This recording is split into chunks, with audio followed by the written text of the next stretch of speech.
wären es ja auch kleinere Betriebe gewesen, die hatten ja gar nicht das Potenzial. Ne? Und die LPG hat eigentlich dafür gesorgt, dass sich in der Gemeinde viel entwickeln konnte, hat sich natürlich auch Partner gesucht. Ne? Aber wir haben eben, Beispiel Kinderkrippe. Es war klar, wenn die Frauen in der Genossenschaft arbeiten sollen, auch junge Frau, brauchst du eine Möglichkeit, die Kinder unterzubringen. Da haben wir die Kinderkrippe gebaut. Kindergarten hatten wir schon. Wir hatten schon 1936 gab es einen Erntekindergarten. Also hat auch so ein bisschen Tradition gehabt. Und wir haben die Krippe gebaut und haben sie dann dem Gesundheitswesen übertragen. Also die brauchten dafür nichts bezahlen, die konnten sie nutzen, das Personal dann bezahlen und so. Ne? Dann haben wir uns, wie gesagt, um Straßenbau gekümmert, die ganze Frage der Essenversorgung für die Genossenschaftsbauern. Das Störtal wurde eben auch in der Beziehung unterstützt, dass man dort öfters Versammlungen gemacht hat. Dann musste ja auch mal was handwerklich gemacht werden. Dann wurden in der Werkstatt auch bestimmte Leistungen erbracht für die Gemeinde. Also wenn was gebraucht wurde, kam die Bürgermeisterin und hat ihre Wünsche geäußert. Und wenn es möglich war, haben wir das auch gemacht. Manchmal haben wir auch ein bisschen gemurrt, wenn sie schon wieder ankamen, aber ja, das war eigentlich selbstverständlich. Und bei der Kultur war es eigentlich auch so. Und da hatten wir mittlerweile dann auch einen guten Kontakt zur Abteilung Kultur vom Rat des Kreises. Die haben dann sehr viel geholfen bei der Finanzierung der Kultur. Ne? Aber du musstest eben hingehen und musstest fragen und dann hast du in der Regel auch was bekommen. Zum Beispiel beim Blasorchester, wir haben die Fahrten übernommen, wir haben den dicken Musiker immer geholt von Schwerin zur Probe und wieder hingebracht und zu den Auftritten zum Teil auch. Und der Rat des Kreises hat die Anleitung bezahlt und die Noten zum Beispiel. Ne? Also das war dann auch, aber dafür haben wir auch dann an vielen Höhepunkten teilgenommen, Arbeiterfestspielen. Es gab hier ein ganzes Gemeindeensemble mit mehreren Kulturgruppen, war Tanzgruppe, dann war so eine Art, so Laienspiel will ich nicht sagen, aber die dann auch so bestimmte Szenen aus dem Dorfleben nachgestaltet haben. Ja, ein richtiges Ensemble und dann haben wir an mehreren Arbeiterfestspielen teilgenommen und haben auch zweimal oder dreimal eine Goldmedaille da erworben.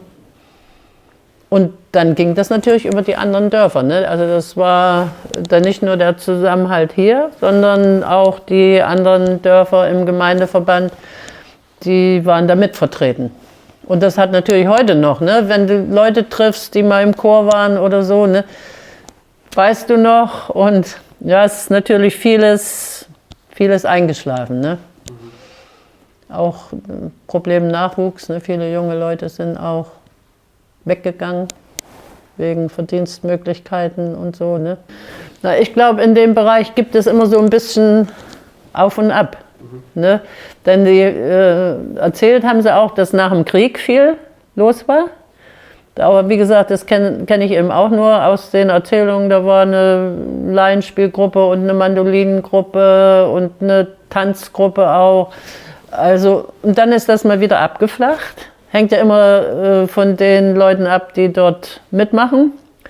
Und jetzt nachher, als wir dann 64 kamen, da hat sich das allmählich so wieder aufgebaut. Und Vereine sind natürlich noch dazu gekommen. Da gibt es ja Sport, dadurch, dass wir die große Sporthalle gebaut haben.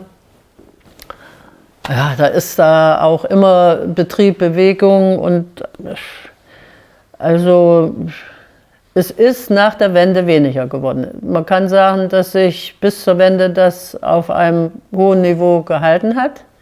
Und dann ist das allmählich, nicht schlagartig, aber allmählich ist es zerbröckelt.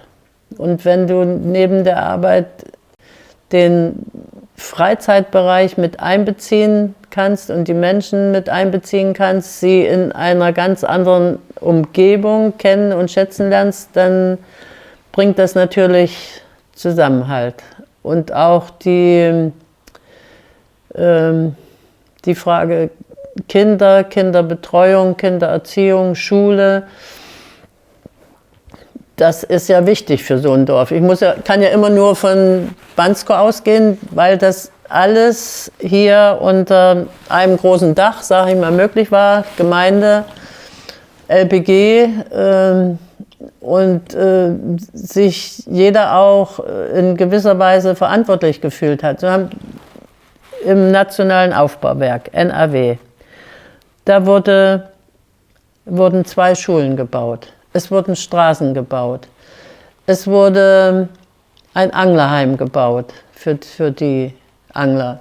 Und da waren eben nicht nur irgendwelche Leute, waren auch immer Genossenschaftsbauern dabei, weil sie wussten, wenn ich jetzt beim Anglerheim mitwirke, dann werden meine Kinder da auch zum Angeln gehen können oder in die Schule, dass sie bessere Bedingungen haben zum Lernen. Heute genügt das dann natürlich alles nicht mehr, aber für damalige Verhältnisse waren alle bestrebt,